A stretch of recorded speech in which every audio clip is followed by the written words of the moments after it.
You can't control the borders. People will come in, whether you like it. So if they're going to come in anyway, right? So controlling the border is not a valid option. But treating people who are here with humanity is.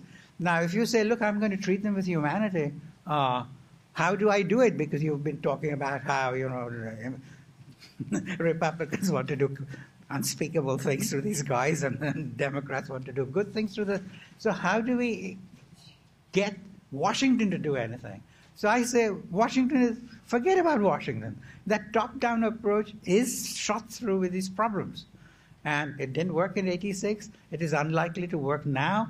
And even if you get it enacted, it's not going to make any real difference to the situation in terms of, how the illegals are to be treated. So then we say, think of a way or ways in which you could actually facilitate them doing better. And this is where, if you ask Washington, it's highly unlikely to happen, at least in a stable way, right? For the reasons that I mentioned.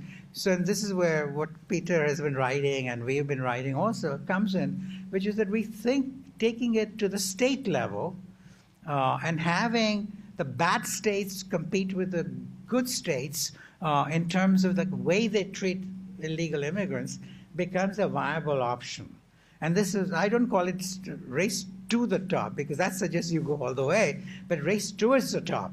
So Alabama, Arizona, etc., begin to lose labor, which they're not treating well, and these guys come off to New York and Vermont and whatever, all these good states, and if that begins to happen, the political equilibrium begins to shift, because then people who are losing the labor, meaning the business groups and so on, will begin to go and try and change the legislation, and they'll try and work at it. And if that begins to happen, then people are going to be paying attention. So it may mean a convergence over time.